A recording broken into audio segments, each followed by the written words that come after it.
Hey, what's up, gentlemen and ladies? Welcome back to Final Fantasy News. Yes, a proper Final Fantasy News. I know that I haven't made one of these since like all the way back in E3 of this year, last month. Actually, 2 months ago as of this point.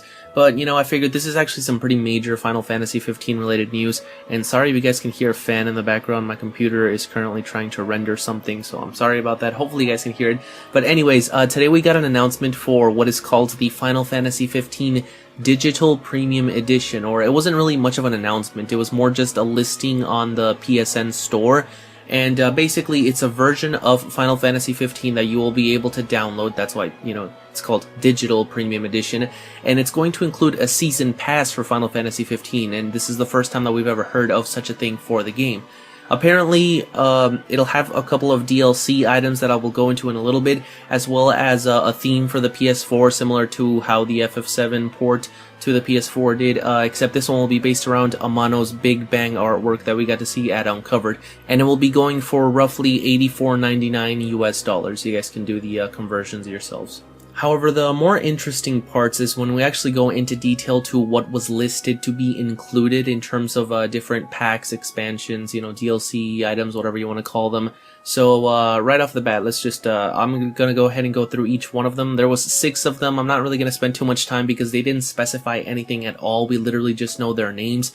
So, beginning, there was the Final Fantasy 15 Booster Pack, which I'm not really sure what that could be, because a booster pack, like you would imagine, it would just add on more stuff to the game, but later on they also have listed an expansion pack, so those two are separate things, the booster pack and the expansion pack. What I'm assuming is one of these two, probably the booster pack, is going to have you know, just things like all the skins that are available, both for the regalia and outfits for the main characters, that kind of stuff, and then the expansion pack will be the one that actually has, you know, maybe new areas, new side quests, new missions, new weapons, maybe, I guess, or I don't really know which one of the two that would be on, so I guess we'll find out when the game actually comes out. Moving on, we also have something called the Final Fantasy 15 Holiday Pack. I honestly have nothing on that one. The first thing that came to mind for me was just different, like, holiday-themed outfits for the characters, similar to Kingdom Hearts 2, how, like, Sora had the Halloween outfit and the Christmas outfit, but I couldn't really see them doing something like that in FF15, although maybe what they'll do is they'll have like specific holiday related quests or events that you can do in the game, which would be pretty interesting. I don't know if there's going to be a time of the year feature in the game. Like, we know of day and night cycle, but is there seasons and that kind of stuff? Again, I guess we'll find out. And the last 3, I can kind of, you know, knock 3 birds with 1 stone, because they're all basically related. You have the FF15 Gladiolus episode, Ignis episode, and Prompto episode, which there's lots to speculate on those. So, firstly, some people were saying that they were thinking maybe that means we're gonna get to play as those characters in the game.